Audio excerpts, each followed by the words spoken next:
Well, the political comeback is complete. Now the hard work begins. A conversation with new Calgary Mayor Jeromy Farkas next on the Line Alberta Podcast.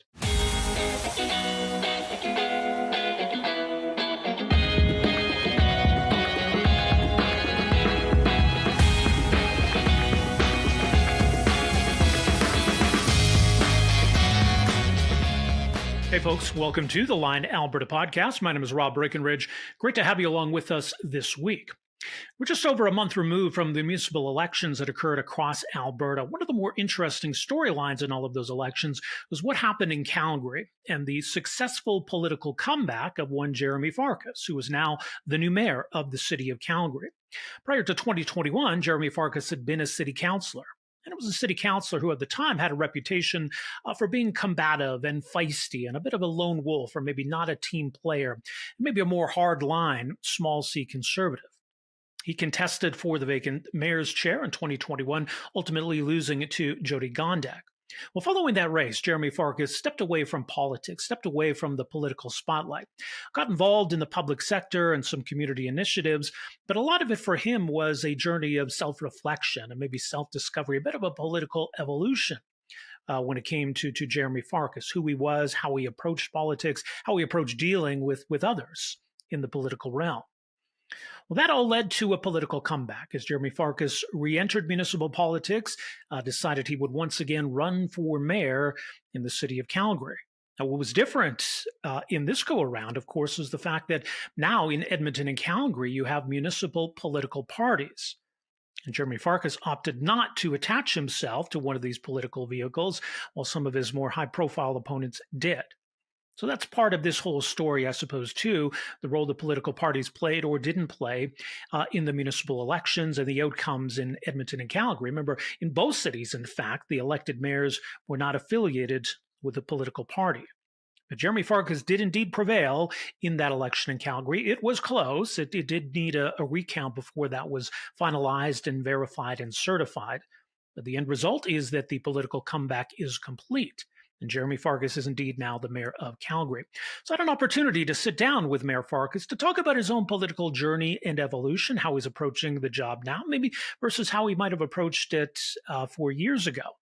And of course, in a lot of ways now, the hard work really begins, as Calgary does face a number of challenges in terms of public safety, housing, a city, though, that continues to grow, marching perhaps potentially toward 2 million residents in the not-too-distant future, but a city that has some very promising economic prospects. Some new data from Calgary Economic Development confirms that when it comes to municipalities in Canada, Calgary seems to be the one to beat. So some challenges, some opportunities confronting this new mayor, and of course, there's a new city council that he needs to work with to get any of this done.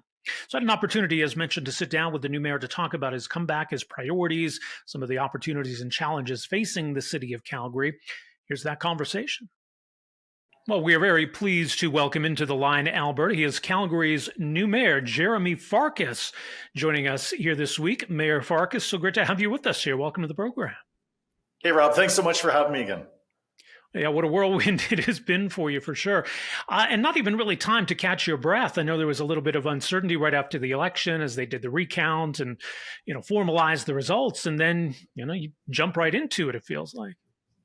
Yeah, we were up until at least 4:30 on election night. We got the call at about 5 a.m. that the unofficial results were coming. And I think it was 7 a.m. and just a couple hours afterwards that we were in for first official meeting with the city manager. But it's been a real whirlwind. It's been amazing getting to know this brand new team of city councillors. We've had some really great initial first wins. We've been able to assign councillors to various committees. We've gotten the process started on our budget debate, gotten the ball rolling on exploring a repeal for blanket rezoning, and taken some really significant first steps around public safety. So it's been an exciting last couple of weeks, and we're going to be working hard here through Christmas. What's interesting, there was a quote from you in a Rick Bell column this week where, you say, I'm still the same fighter I was 10 years ago. And so it's sort of that question about, your own personal evolution, who you are, how things have kind of changed for you a little bit, in the 4 years leading up to this campaign. So talk a bit about what first of all, you meant when you said that. Well, Rick and the media and a lot of other folks have asked about what the change has been. It's been an amazing journey over the last 10 years. I've grown, the city's grown.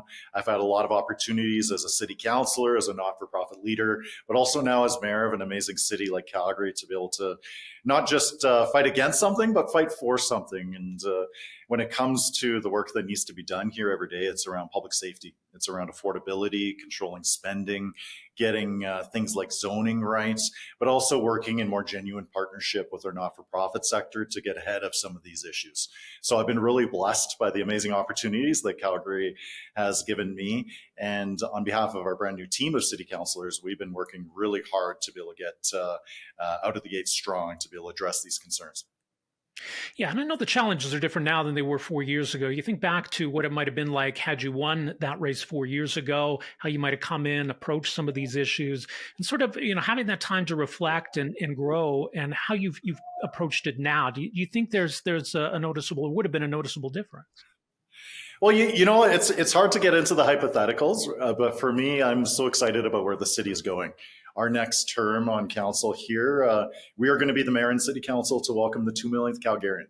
So when we think about the challenges around housing, around affordability, around public safety, these are big concerns, but more so our council's really been able to hit reset. We've been able to level set how we work together as a team.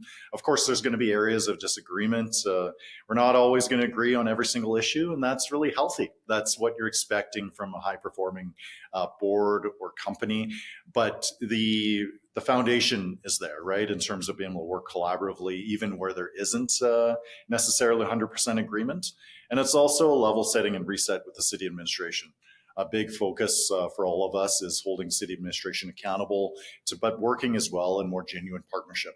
There's about 16,000 amazing Calgarians who work in our public service, who pick up the garbage, who fill the potholes, clear the streets of snow, teach our kids how to swim.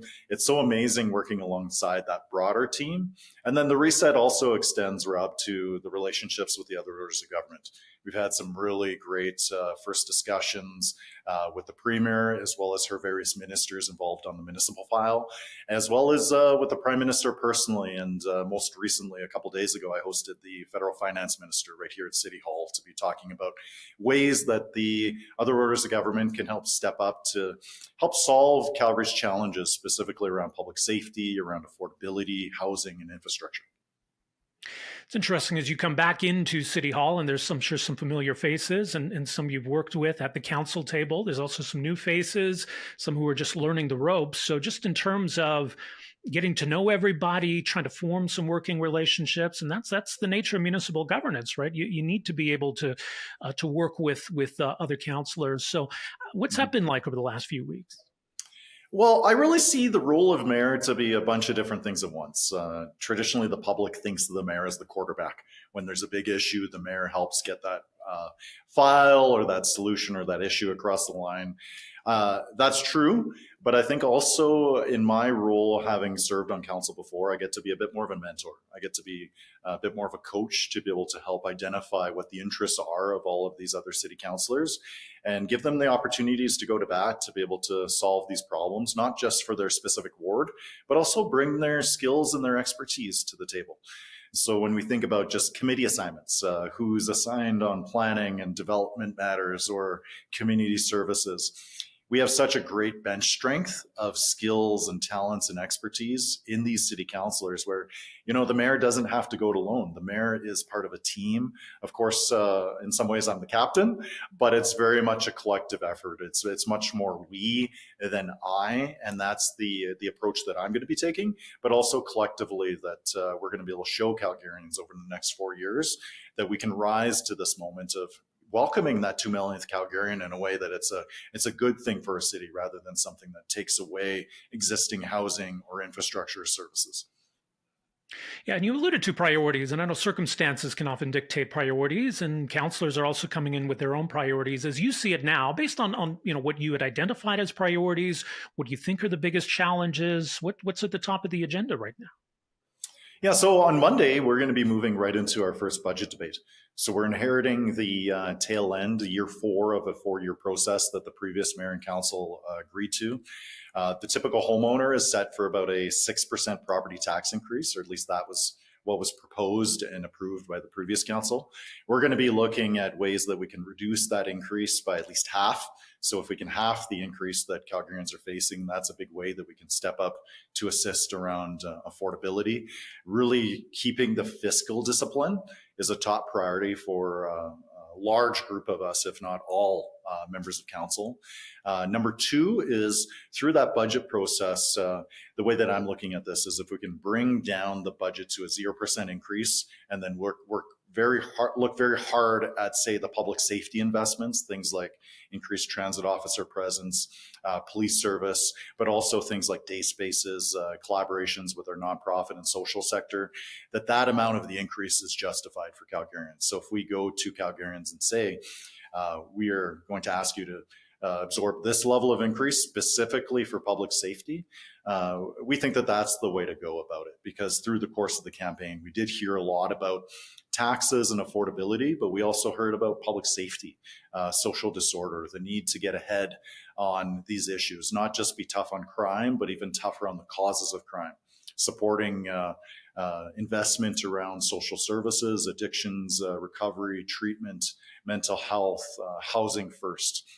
So that's the second priority. And then the third is getting the ball rolling on how we can build housing in a much more practical and pragmatic manner. The vast majority of Calgarians that we spoke to through the course of the campaign told us that the blanket rezoning approach wasn't working. The idea of, say, an eightplex being built in the middle of a block without parking, a lot of people don't like the idea of living with that uncertainty, but uncertainty extends far beyond just what, say, the homeowner might experience in terms of rezoning. Uncertainty is what renters face every day. Uncertainty is what, say, seniors face in terms of not knowing whether there's going to be affordable housing options within their neighborhood. So it's not just about beginning the process to repeal that blanket rezoning, but it's going to be about focusing on how we can replace that in a way that still builds the needed housing, but in a way that's more affordable than, say, the $600,000 bungalow being torn down and being replaced with 4 $750,000 luxury condos. So those are really the top 3 priorities when we think about the next month or so going into Christmas. Is firstly, the fiscal discipline, second, the attention to public safety, and third, repealing and replacing the blanket rezoning. Yeah, I think rezoning, it turned out to be a big issue in the race. And I think even leading up, not just the decision itself, also the fact that, there was a public hearing, people had their say and maybe felt like they weren't listened to, right? I mean, as you say, look, Calgary's growing. And if we're going to hit 2 million people, that's a lot of housing we need to build. But what was it with rezoning, though, that made it the wrong approach? And why do you think it was so frustrating to so many people? Yeah, and it really comes down to what housing was actually built through this policy, right? It was very high-end properties, more luxury condos that were being produced, not anything that was at an attainable price point for typical Calgarians. And another deeper piece is just the perception that Calgarians were not listened to through the process. This was one of the largest public hearings, if not the largest, that was ever conducted in the city of Calgary's history. Calgarians were quite frustrated with how the process was rolled out. The fact that several members of council seem to have made their mind up well in advance of hearing from the public. That was one of the deeper issues. So it wasn't just about the nuts and bolts of, say, how tall a townhouse should be. It's more deeper issues in terms of council feeling like they knew better than Calgarians, or Calgarians feeling like council wasn't listening to them. And it could have been things like blanket rezoning, but also played out on things like, say, the plastic ban straw or the climate emergency, other contentious issues. And speaking on behalf of my colleagues, I know that we're really focused on the nuts and bolts of running the city, making sure that we can continue to build the housing that's needed, but in a more targeted way. And just going back to not building anything anywhere, that's not the solution either. So we need to be very clear that repeal of the blanket rezoning is potentially a part of it, but it can't stop there. We really need to lean in through transit-oriented development. We need to bring to the table capital dollars, land, so that can be leveraged with the provincial and federal government to build the housing units that are actually at a price point that are affordable to the Calgarians who have the greatest need. I mean, are there projects, though, that are in limbo? I mean, once blanket rezoning went ahead, I would imagine then there was work that was being done for any kind of builds or construction that was happening under that. If it's repealed, where does that leave those projects? So we're working through the technical and legal review process. A motion that I sponsored passed our executive committee in a vote of 13-2 to be advanced in December for a main discussion by the full city council. So we're going to be working through that process of what potentially some grandfathering clauses might be. We want to do this in an equitable and fair way. And the focus is really about restoring certainty. It's not just restoring certainty for the homeowner to know that what will be built next door to them is reasonable, but it's also certainty to industry to make sure that industry has involvement, to know that the processes, the timelines, and all of that is in a fair way, that it's communicated well in advance. Because speaking with developers and builders, many of them don't want the contention with the community either. So if we can actually come to the table with a more targeted plan so that the focus of the greatest amount of density and development occurs closer to transit or to LRT stations, education, employment centers. That's a way that we can really give everyone what they want. Certainty for, say, those who live with housing precariousness, to know that housing is being built that will make, say, more stable renting or ownership positions possible, that certainty, but also the certainty for the homeowners and industry as well. Yeah. I did want to ask you about the flag issue, and this was something that almost seemed to kind of come out of nowhere a little bit, but your thoughts on why maybe the city of Calgary should revise or review anyway its flag raising policy, and what happened then when you tried to bring this forward as an urgent motion? Well, at the core of it is flags are very emotional topics, right? They elicit very strong feelings. And when you have a flag being raised in a public square, just like here at City Hall, it gives the impression of endorsement where there isn't Right. one. And my view is that in order for public spaces like City Hall to be truly fair and inclusive and equitable, we shouldn't be seen to be picking sides in international conflicts. So I was elected to be the mayor of Calgary to really focus on the nuts and bolts of running the city, the issues of concern to my residents. And I want to do everything that I can to ensure that these public spaces here at City Hall remain safe and inclusive. And one of the best ways to do that is to just not be thrown into the mix of picking sides in these international conflicts. The reason for the urgency to make this decision early in the council was to be equitable and fair for the course of this council term. It was the first opportunity to be able to discuss it. It was a very packed public hearing day where we had the opportunity to listen to many dozens of Calgarians on various planning and land use items. And speaking with my colleagues, their decision not to hear the item that day was not to weigh in on the merits of the issue. It was just the time management of how packed the agenda was for the day. Right. So that will come back at a future date then. Yeah, my understanding is that it will be brought through the more standard committee process and then be considered at the December 15th meeting. And one of the reasons, again, that I had suggested to the other members of council, and I respect their decision, was that if we were going to make a decision on this, it should probably be as close to the start of the council term as possible, so that we don't get into the weeds of, well, timing, who is in the process to date, and is this being done to preempt a certain flag from being raised. I just wanted the opportunity with my colleagues to have this decision early in the council term if we were to make it. You mentioned the relationship with the province, and I think that's a pretty important issue for Calgary, maybe for all municipalities to some extent here in Alberta. I think there were some issues before, right? Maybe some choices on how your predecessor approached that relationship, but also maybe the Alberta government and its approach to dealing with the municipalities or being more active in municipalities and how they're run. What's your sense of the need for a reset, and how do you feel so far about your initial conversations? Well, I'm feeling great about the relationships both with the provincial and federal government. Both the premier and the prime minister reached out immediately upon my reelection, re-election to council, but election as mayor. And I've had the opportunity to speak with many of their various ministers, as I'd mentioned, hosting the federal finance minister here at City Hall. Really good conversations with provincial ministers during our Alberta Municipalities conference. So I had the opportunity to sit down one-on-one with Minister Dreeshen, Minister Williams, and others. And the need for reset is important. And for me as mayor, representing my colleagues, it's important that I get the best possible outcome and deal for Calgarians, but that doesn't preclude approaching things from a spirit of partnership. So I think a lot about my experience having been recently the CEO out at Glenbow Ranch, a provincial park here in Alberta. And we had the opportunity to work closely with the provincial governments. Just to kind of run through the situation real quick, what happened was that the province was thinking about flooding the park and destroying it for a potential flood mitigation project for Calgary. Obviously, we didn't support that, but we wanted to work with the province to find an alternative. And that's what we did, is we worked from a place of not being a pushover. We had to assert our interests and we had to protect the park, but we worked in partnership with the province to find an outcome that would protect Calgary and Cochrane from another flood, but also protect Glenbow Ranch and ensure that it remained protected. So it's really just the definition of a win-win.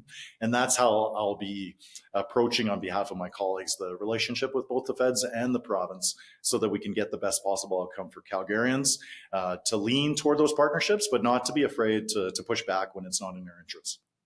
I mean, the Green Line's been an obvious example where you have a partnership with all three levels of government, but there's been some contention between the city and the province over what that project should look like. Is it your sense coming into office now that we at least have a bit of certainty moving forward here? Are there still some decisions to be made? What's your understanding of where things are at on this big project? Yeah, it's still in flight. There's a lot of work that's being done on particularly the south end of the project, relatively straightforward. The tricky point is just the inner city, how we stick the landing on a potential Grand Central station, what the alignment looks like through the downtown and Beltline. I know that the functional planning is proceeding now with the province's preferred option, which is an elevated track. And the conversations are going to be ongoing for the next at least half a year in terms of the option of what the province has requested us to look at. Yeah. One of the other changes the province made was political parties at the municipal level. And you made a conscious decision as a candidate that wasn't something you were interested in. And I think we saw in both Edmonton and Calgary where, the mayor was unaffiliated, most of council was unaffiliated. Now in the aftermath of the election, as everyone kind of settles into their role and the focus shifts to governing, do you think these political parties maybe become a little less relevant, or is it something you think could still be a fixture of municipal politics moving forward? How are you approaching it? Well, my focus from a leadership standpoint has been about building one city council, one team, pulling in the same direction. And I've really been pleased by the direction of my colleagues. We're really working together, working across those traditional party lines. They may have run with a party banner to get their seat on council, but it's invisible, that type of distinction, with us actually working around the table together. So, it could be a continued factor, but I don't really want to speculate on that. And if I were to wear the pundit hat, I actually think the political parties actually hurt many of the candidates. When I look at practically who on this council won, I think that many of them would have won with the party, without the party, or even done better without the party. And I know, just in terms of our campaign, having been outgunned by many of the other political parties, at the end of the day, Calgarians want a council that's practical, that's pragmatic, willing to work across party lines. And that was a real main selling feature to myself and other independents, in that I could work with both a conservative premier and a liberal prime minister to get things done. And that's what we're going to do for this council term. We'll see if that Liberal Prime Minister and Conservative Alberta government have some big announcements forthcoming that could certainly impact Calgary. Calgary. It's the world's best kept secret, I think. Yeah, exactly. There was some good news this week. I mean, Calgary Economic Development, a forecast of 2.4% growth for Calgary, with a national average of 1.3. So I know people feel like, things have been, been a tough few years, or, those sorts of concerns. But, Calgary is in an enviable position. What's your sense of how that's translating into real prosperity in Calgary, or what it means about our potential here in the next few years? Oh, Calgary is definitely the place to be. There's such a buzz and environment here at the street level. Just yesterday, I was involved in an announcement around some of the downtown office conversions. So to date, the city's deployed about $200 million of capital. We've realized about a 4-to-1 private investment return in terms of repurposing the previously vacant spaces into housing, but also elevating the vibrancy at the streetscape level, continued support for major projects like the Glumbo, the Arts Commons, the new event center that's coming online, the BMO Center. There's a lot of these investments that have been in the pipe for the last, say, 10 years or so, that all of these are coming to fruition simultaneously. So Calgary is in a great place to be. That doesn't mean that we can take our foot off the gas. We got to continue to be able to work in partnership, especially with post-secondary, to make sure that the talent that we're producing and the skills training is relevant to the emerging economy. It's about oil and gas, but it's also more broadly, how do we own the energy conversation, period? Really putting our best foot forward on, say, climate action, around investment in renewables. There's a lot of great areas around, say, aerospace and defense and manufacturing, where we can lean into some of the federal objectives to be able to drive more of that investment to happen here locally. And then also just how we can deploy our own local procurement decision. So Calgary, as an operating budget and capital budget, is larger than several provinces combined. So when we think about supporting locally, leaning in at the heart of a strong and united Team Canada, I think that that's Calgary's leadership proposition in so many different metrics. I haven't even mentioned creative industries, the arts. There's so much that is going on here every single day in Calgary. And it's no surprise that so many people are moving from elsewhere, not just in Canada, but all across the world to come here to be part of it. Yeah, you talk about downtown, and I mean that's been a story the last few years where downtown has struggled. That has repercussions, right across the city. Part of it is, ensuring that businesses see Calgary as a place to be and are returning to downtown, but also, and in terms of addressing our housing needs, right, and getting folks moving to downtown. Are we starting to turn a corner when it comes to the downtown core? Oh, absolutely. And we're also moving to a more specialized hub and spoke model. So when we think about the goods movement and logistics center up in the Northeast, proximate to the airport, there's some game-changing investments that our council is supporting alongside other orders of government, say like an LRT connection in the train to be able to connect into the airport. We're thinking about things like the Prairie Economic Gateway project, but also around medicine and bioscience up in the Northwest. So it is still very much about the downtown, but we're seeing a much more hub and spoke model where Calgary is continuing to grow, continuing to diversify, and it will be always a lot of the attention will be on the downtown, but there's a lot happening, especially in East Calgary, where I had the benefit of growing up. And just finally, then moving forward, and you've talked about where you want to see some action, how you're trying to move the ball on some important issues you've identified. But it is part of the nature of being mayor, as you're maybe kind of the captain of council, but a vote on council. So how do you want to be judged? How should Calgarians judge you when it comes to trying to fulfill some of those promises and trying to move the ball on some important issues here? Well, our council is united in a vision of creating Calgary as the most welcoming, safest, and most affordable major city in Canada. And we have a lot of work to do. There's some more tactical investments. Say if we're to talk about safety, it's not just our Calgary Police Service going alone. It's investments, say like a downtown police station, investment in a social sector surge in terms of our nonprofits. It's also things like, say, addressing sentencing and bail reforms. It's working with the provincial and federal government. So there's areas within our scope, levers that we can pull, but it's really safety, it's affordability, it's vibrancy. Calgary is a place that so many people have been blessed to be able to come here and to make something for themselves and their families. And we're going to continue to be that welcoming city where every single Calgarian has an opportunity to be able to succeed. All right. Well, Mayor Farkas, we'll leave it there. Appreciate the conversation. I'll let you get back to it, but thanks so much for joining us here. Yeah, thanks so much for the opportunity, Rob. Looking forward to chat again. Well, our thanks once again to new Calgary Mayor Jeromy Farkas, an interesting conversation regarding his political journey and some of his priorities now as the new mayor of one of Canada's most important cities. So it'll be interesting to see what he's able to accomplish, of course, now, and I'm sure he understands it now. Getting things accomplished means being able to compromise, being able to work with others on council. So we'll see how that dynamic evolves in the weeks and months ahead and how much of this agenda he's able to get through. Certainly will also be interesting to see see how much the relationship changes, if at all, between the city of Calgary and the province of Alberta. I think you include Edmonton in that conversation as well.